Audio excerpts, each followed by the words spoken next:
Sylhet Dhaka 6 lane, তখন ছিল 4 lane. 4 lane করার প্রস্তাবটা সম্মতি গৃহীত অনুমোদিত হয় 1992 সালে। তখন এপিবি এর একটা প্রজেক্ট প্রপোজাল করে, তারা টাকা দিতেও রাজি হয়। সাইদুর রহমান সাহেব তখন এখানকার মন্ত্রী। আমি ওনাকে বললাম যে এটা 4 লেন করার জন্য।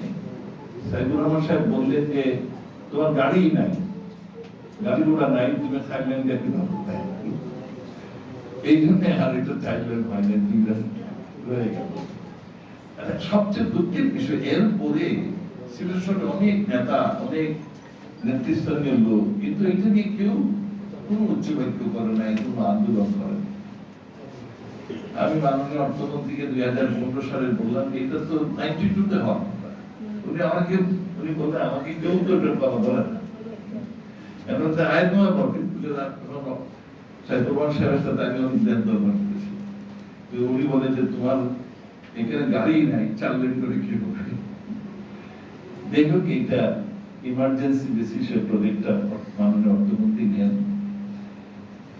মাননীয় প্রধানমন্ত্রী শেখ হাসিনা, ওনাকে আমি বললাম যে আপনাকে আমি যখন বসন্তে নিউ ইয়র্ক যাই 3 ঘন্টা 3.5 ঘন্টা নিয়ে যাই, 280 মাইল, আর এখানে আমার 198 মাইল 7 ঘন্টা লাগে। উনি বলেন যে আপনার 4 লেন হলে আপনি 3.5 ঘন্টায় সিলেট থেকে ঢাকা আসতে পারবেন না, আপনার আরো 2 লেন লাগবে। সেই জন্য মাননীয় প্রধানমন্ত্রী 6 লেন অনুমোদন। প্রথম চাইনিজ অর্থায়নে এটা হওয়ার কথা ছিল, কিন্তু পরে দেশের সব জায়গাতেই ফাইনাল জায়গা থেকে আটকে যায়, এই জন্য দেরি হচ্ছে না। ইতিমধ্যে 6 লেনটা কমপ্লিট হয়, ইনশাআল্লাহ কাজটা বিভিন্ন জায়গায় শুরু হয়েছে।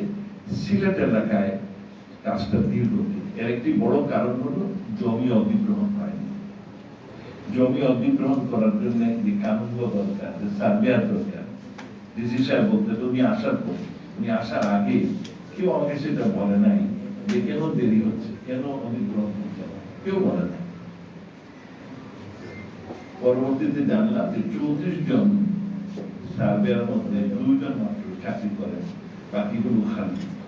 আমাদের ডিসি সাহেব উনি আসার পরে চিঠি দেন, আমি তখন ল্যান্ড মন্ত্রীর সাথে আলাপ করি, টেম্পোরারি কয়েকজন 6 জন পাওয়া গেছে।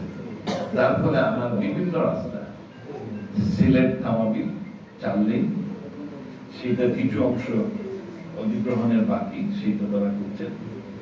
আমার কুমারগাঁও বাদাঘাট বাইপাস মাত্র 12 কিলোমিটার, সেখানেও কিছু জায়গা অধিগ্রহণ, তারা এই কাজটা করছেন।